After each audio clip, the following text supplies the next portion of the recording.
DKM Baitur Rahman TV. Assalamualaikum warahmatullahi wabarakatuh. Alhamdulillah, alhamdulillahilladzi anzala sakinatan fi qulubil mu'minina liyazdadu imana ma'a imanihim. Wa asyhadu an la ilaha illallah wahdahu la syarikalah wa asyhadu anna Muhammadan abduhu wa rasuluhu alladzi la nabiyya ba'd. Allahumma salli wa sallim wa barik ala nabiyyina Muhammadin wa ala alihi wa ashabihi wa man tabi'ahum bi ihsanin ila yaumiddin. Ya ayyuhalladzina amanu taqullaha haqqa tuqatih wa la tamutunna illa wa antum muslimun. Wa qala aidan laqad kana lakum fi rasulillahi uswatun hasanah liman kana yarjullaha wal yawmal akhir wa dzakarallaha katsiran. Waqala Rasulullah sallallahu alaihi wasallam, ittaqillaha haitsuma kunta wa asbi'i sayyi'atal hasanata tamhuha wa khaliqin nas bi khuluqin hasanah ma ba'd. Qanifidin azan ya Allah, tidak henti-hentinya kita bersyukur kepada Allah Subhanahu wa taala karena dengan nikmat yang begitu luar biasa, nikmat yang begitu besar, sehingga Allah memberikan kekuatan kepada kita untuk bisa saling nasihat menasehati dalam hal kebaikan dan mentakdirkan kita dengan takdir yang baik untuk bisa bertemu di kesempatan hari ini. Mudah-mudahan pertemuan ini menjadikan salah satu penguat hubungan silaturahim di antara kita, menjadikan persaudaraan kita insya Allah akan Allah abadikan sampai di surganya kelak insya Allah. Salawat serta salam senantiasa tercurahkan kepada junjungan kita Nabi besar Muhammad sallallahu alaihi wasallam, keluarganya, sahabatnya, dan semoga sampai kepada kita sekalian. Kan fitin azan ya Allah, kita memahami bersama bahwa di kesempatan hari ini kita masih berada dalam suasana yang penuh dengan ketidakpastian. Kita masih merasakan ujian dari Allah Subhanahu wa taala di tengah badai COVID-19 yang kita tidak tahu kapan ini akan usai. Tapi kita meyakini jemaah sekalian bahwa ujian ini akan segera berlalu, karena Allah tidak akan pernah memberikan cobaan kepada hambanya di luar batas kemampuan hambanya. Efek dari wabah ini jemaah sekalian, hampir semua lini kehidupan merasakannya, termasuk dalam sektor pendidikan. Dan dalam kesempatan yang berbahagia ini kita akan mengkaji tentang bagaimana baginda Nabi Shallallahu Alaihi Wasallam di dalam membina, di dalam mendidik para sahabatnya sehingga menjadi generasi-generasi yang Allah ridho kepada mereka dan mereka pun ridho kepada Allah Subhanahu Wa Taala. Wasabiqunal awwaluna minal muhajirin wal ansar, ya, orang-orang yang terdahulu dari kalangan muhajirin dan ansar dan orang-orang yang mengikuti mereka dalam kebaikan, radhiyallahu anhum wa radu'an, maka Allah ridho kepada mereka dan mereka pun ridho kepada Allah Subhanahu wa taala. Qanifitin azan ya Allah, kita meyakini ya, bahwa baginda Nabi sallallahu alaihi wasallam adalah puncak keteladanan. Ya, laqad kana lakum fi rasulillahi uswatun hasanah. Sosok pribadi baginda Nabi Shallallahu Alaihi Wasallam, sosok yang paripurna dari segala sisi kehidupan. Ya. Ayat ini dalam surat Al-Ahzab ayat yang ke-21. Ya. Asbabun nuzulnya adalah ketika terjadinya perang Ahzab. Dalam kondisi kaum muslimin lemah, dalam kondisi ekonomi juga belum stabil, tapi mereka dihadapkan suatu kondisi untuk berperang melawan koalisi besar, Bani Quraidah, Bani Nadir, dan Bani Ghatafan. Mereka berjumlah 10.000 orang, kaum muslimin hanya 3.000 orang. Maka dalam kondisi demikian, dalam kondisi mereka dalam bahasa Al-Quran wazulzilu zilzalan syadida, dalam kondisi hati mereka bergoncang, ya, wa tadhununa billahi zununa, mereka berprasangka yang tidak-tidak kepada Allah. Saking dahsyatnya ujian di hari itu. Kita bisa bayangkan jamaah sekalian, dalam kondisi mereka lapar, dalam kondisi perekonomian yang belum stabil, mereka harus berperang. Ini bukan sebuah pilihan terbaik awalnya. Bahkan di hari itu dimobilisasi, kaum lelaki tidak boleh ada di rumah. Semua harus berangkat kecuali mereka yang sakit atau orang tua yang tidak sanggup. Tapi dalam Islam tidak serta-merta orang tua itu tidak ikut berjihad, tidak. Dalam perang Uhud kita mengenal Abdullah ibn Haram, orang yang umurnya sudah lanjut tapi bersemangat ingin masuk surga. Dalam konteks tadi perang Ahzab, semua keluar 3.000 orang dalam kondisi mereka penuh dengan ketidakpastian. Tapi justru jemaah sekalian, dalam kondisi yang demikian, baginda Nabi SAW menunjukkan sikap bagaimana ketegaran beliau, bagaimana dalam kondisi yang serba tidak mungkin beliau masih tetap optimis akan pertolongan Allah Subhanahu wa taala. Sehingga turun ayat laqad kana lakum fi rasulillahi uswatun hasanah. Kita akan melihat bagaimana keteladanan Nabi dalam mendidik sahabatnya sehingga menjadi generasi-generasi terbaik. Ada kisah, yakni seorang sahabat mulia, Anas bin Malik, semoga Allah meridhai beliau. Anas bin Malik ini dilahirkan dari seorang ibunda yang sangat luar biasa bernama Ummu Sulaim, dengan ayah bernama Malik bin Nadhr. Ketika Anas ini lahir ke dunia, maka sang ibunda yang sudah masuk Islam, padahal belum bertemu dengan baginda Nabi, mengajarkan kalimat-kalimat kebaikan, mengajarkan kalimat-kalimat tauhid kepada Anas bin Malik. Ayahnya mendengar, wahai istriku, engkau mengajarkan apa kepada anak kita? Apakah engkau mengajarkan sesuatu yang tidak pernah diajarkan oleh leluhur kita?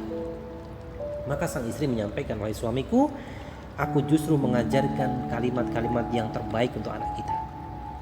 Kemudian selang beberapa waktu kemudian sang ayah ini pergi meninggalkan mereka. Di tengah perjalanan bertemu dengan perampok, akhirnya dibunuh nih bapak ini, Malik bin Nadhr ini meninggal. Kemudian Ummu Sulaim membesarkan Anas bin Malik sendiri. Anas bin Malik dibesarkan oleh ibundanya. Kita sekalian, Ummu Sulaim ini dalam kisah yang sangat familiar menikah dengan seorang lelaki bernama Abu Talha, memiliki 2 orang anak, salah satunya bernama Umair. Kisah yang familiar di masyarakat kita adalah ketika Umair ini masih anak-anak ya, belum meninggal. Dalam kondisi sang ayah Abu Talha ini sedang pergi sholat isya.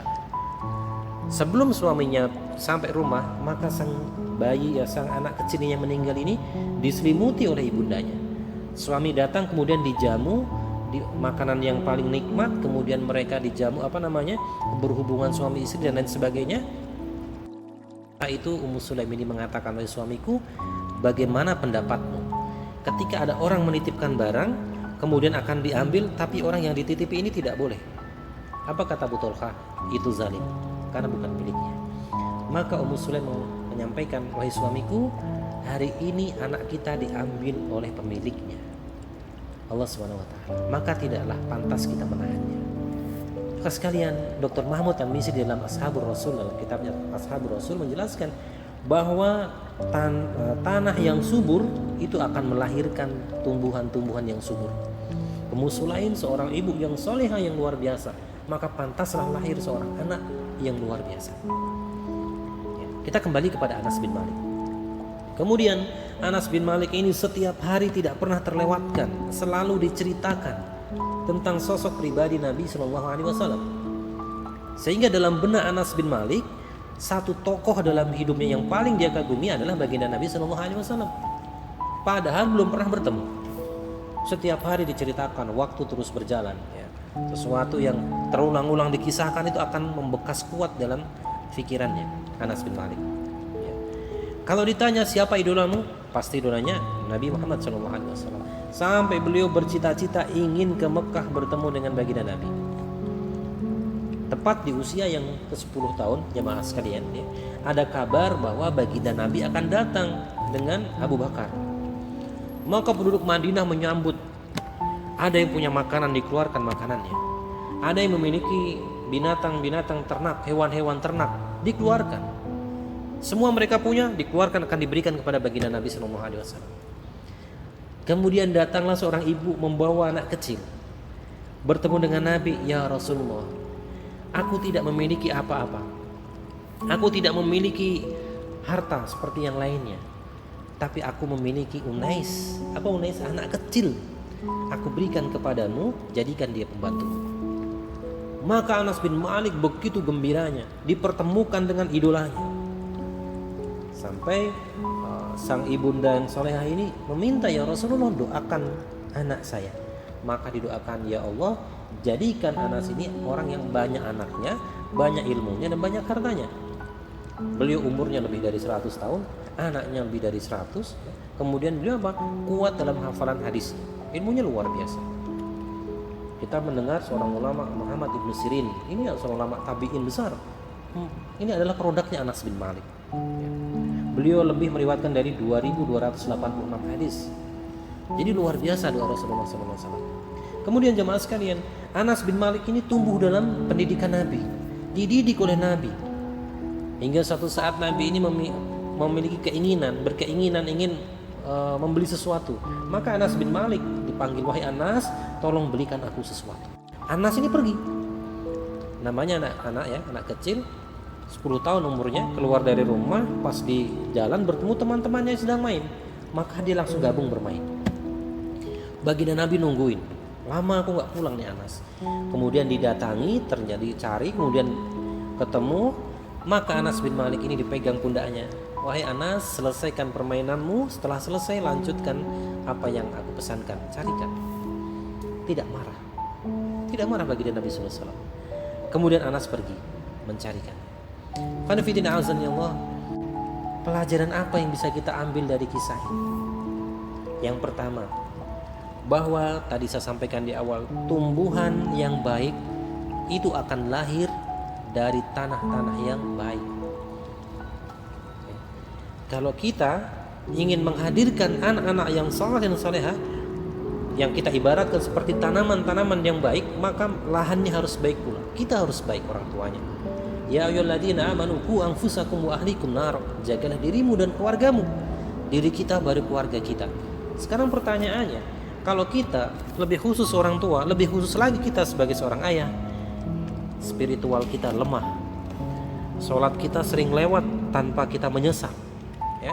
Baca Quran kita jarang, sedekahnya jarang, bermuhasabahnya jarang, zikirnya jarang. Pertanyaannya adalah, surga mana yang kita pesankan untuk keluarga kita? Ini yang perlu kita perhatikan, ya. Banyak di antara kita, berbagai kesalahan kita tumpahkan kepada anak-anak, kepada keluarga. Padahal jamaah sekalian, semakin sering kita menghadiri majelis ilmu, semakin banyak buku-buku kita kaji, semakin banyak kita menghadiri majelis orang-orang soleh, maka tempat pertama yang harus merasakan kesolehan kita adalah rumah, keluarga kita. Jangan sampai rajinnya kita ngaji, rajinnya kita belajar, rajinnya kita bertemu para orang-orang soleh, tapi kita tidak kecipratan kesolehannya, malah justru kita menjadi orang paling kasar di rumah. Handphone dipinjam anak, kita marah, ya. Kita bisa bermuhasabah jamaah sekalian, dari subuh sampai menjelang kita beristirahat di malam hari, kita hitung berapa banyak kita marah kepada istri dan anak kita. Lebih banyak mana? Marah, kesal, atau mendoakan sembari membayangkan wajah-wajah mereka. Sepertinya kita kaum ayah butuh waktu khusus kita untuk kita menyendiri dalam keheningan, untuk bermuhasabah seberapa banyak dosa kita kepada anak dan istri kita di dalam perjalanan kita menjadi seorang ayah. Ada kalanya kita harus berhenti sejenak dalam perjalanan ini untuk mengetahui, mengevaluasi bagaimana perjalanan saya ini. Karena fidina azan ya Allah, tumbuhan yang subur lahir dari lahan-lahan yang subur. Seorang ulama tabi'in, Sa'id Ibn Musayyib, pernah menjelaskan, aku menambah rakaat sholatku demi anak-anakku. Artinya apa? Bahwa ketaatan seorang ayah kepada Allah Subhanahu wa taala akan berpengaruh kepada ketaatan anaknya kepada Allah Subhanahu wa taala. Kita mendengar penggalan hadis riwayat Imam At-Tirmidzi, "Ikhfadillahi yahfazka." Jagalah Allah, Allah akan menjagamu. Pertanyaannya adalah bagaimana kita menjaga Allah? Allah Maha Perkasa. Al-Imam Ibnu Rajab Al-Hanbali dalam Jami'ul Ulum wal Hikam menjelaskan, menjaga Allah adalah dengan kita melaksanakan perintah-perintah Allah, menjauhi larangannya. Ketika itu sudah kita lakukan, maka Allah akan menjaga kita. Lantas pertanyaannya, bagaimana Allah menjaga seorang hamba? Dijelaskan oleh Imam Ibnu Rajab, ya. Allah akan memberikan penjagaan dua hal kepada seorang hamba yang taat.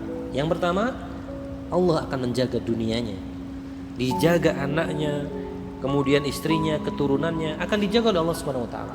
Dan yang kedua, Allah akan jaga iman dan agamanya. Jadi jemaah sekalian, orang tua soleh, istri yang solehah melahirkan anak-anak yang soleh. Jadi kalau antum, mohon maaf, yang belum menikah, cari calon istri, maka pertama kali yang harus kita perhatikan adalah agamanya. Karena kita ingin mencari rahim-rahim terbaik untuk calon dari anak-anak kita kelak. Kalau engkau ingin mendapatkan seorang istri yang solehah, jangan hanya menuntut solehah sebelum engkau menjadi orang-orang yang soleh. Kita menjadi orang soleh, wallahi Allah tidak akan pernah salah memberikan jodoh kepada kita.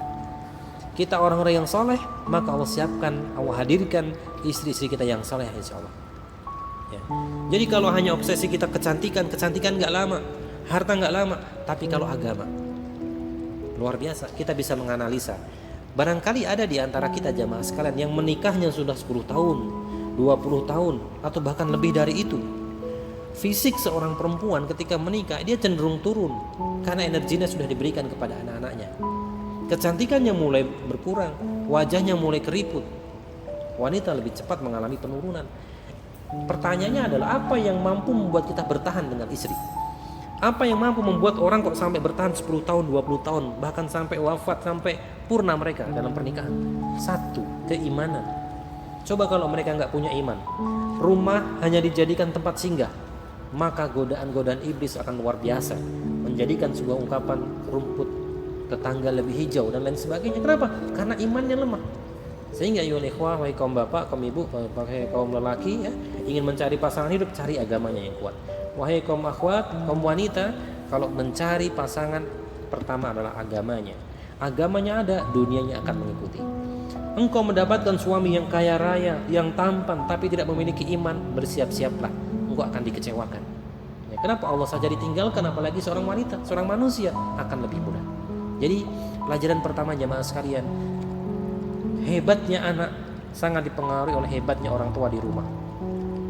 Nah yang kedua, pelajaran yang bisa kita ambil dari kisah Anas bin Malik adalah model atau metode kisah. Kita lihat, Ummu Sulaim setiap hari menceritakan sosok pribadi Nabi SAW kepada Anas bin Malik, sehingga Anas bin Malik yang ada dalam benaknya adalah baginda Nabi, baginda Nabi, baginda Nabi, sosok ideal. Sekarang kita perhatikan berapa banyak kisah yang sudah kita kisahkan kepada anak-anak kita. Berapa banyak waktu-waktu berkualitas kita untuk mereka. Kalau kita pulang maghrib, pada maghrib sampai isya kita merasa lelah, menjelang kemudian isya lewat kita capek. Kapan waktu-waktu berkualitas kita dengan anak-anak kita?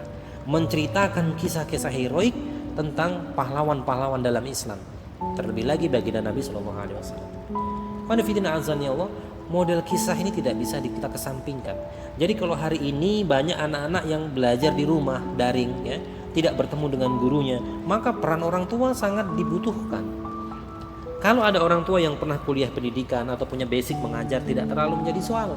Tapi kalau orang-orang tua yang memang tidak memiliki basic itu, lantas bagaimana? Maka metode kisah, kita bacakan kisah-kisah para sahabat Nabi kepada kisah Nabi SAW pada mereka, agar mereka memiliki tokoh-tokoh panutan dalam kehidupannya.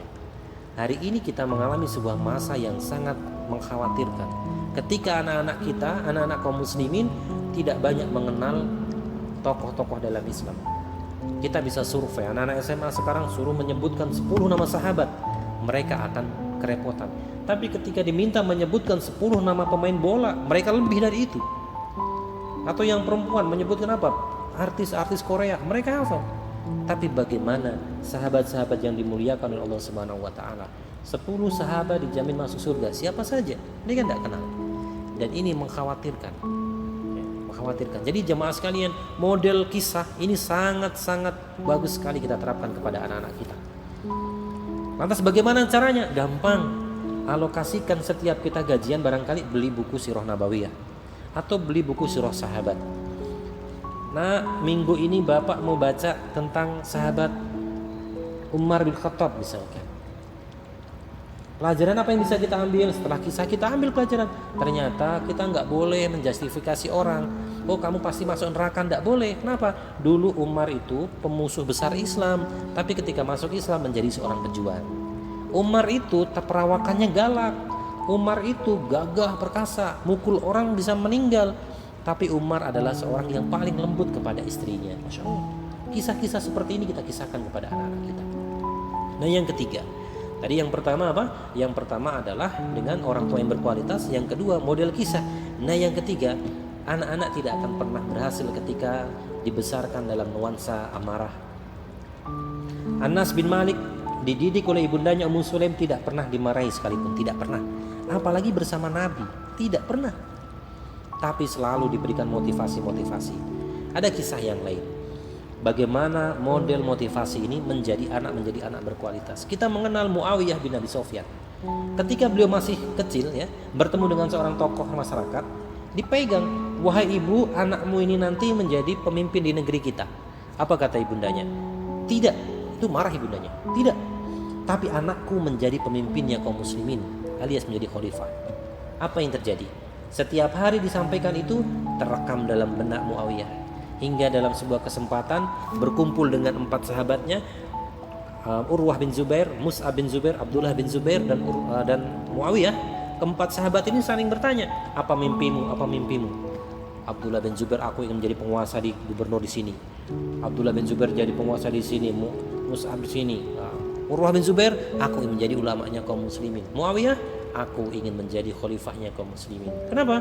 Karena setiap hari ibundanya selalu menyampaikan, engkau nanti nak yang akan menjadi khalifah. Terbukti dia menjadi seorang khalifah. Luar biasa. Pada tanggal 29 Mei kita mengenal peristiwa bersejarah. 29 Mei 1435 Masehi. Apa itu? Penaklukan Konstantinopel oleh Muhammad Al-Fatih. Kita banyak biografi tentang beliau, tapi kita lupa berapa puluh tahun yang lalu ya, ada seorang ayah memandikan anaknya di pinggir sungai. Dimandikan itu anaknya itu, disabunin ya, dimandikan sembari, wahai anakku, lihatlah ke negeri seberang. Ada apa wahai bapak? Itu adalah negeri Konstantinia. Engkaulah nanti yang akan menaklukkan. Siapa menaklukkan? Muhammad Al-Fatih. Jadi motivasi, kata-kata bijak dari orang tua ini sangat berpengaruh kepada kepribadian anak-anak kita. Apakah mungkin anak-anak itu akan dibesarkan menjadi anak yang bermental baja, anak yang hebat, sedangkan di rumah nuansanya selalu peperangan, konflik antara bapak dan ibu, saling ego antara bapak dan ibu dan lain sebagainya? Mungkinkah anak dibesarkan dalam kondisi demikian? Kalau demikian adanya, maka orang tua siap-siap saja.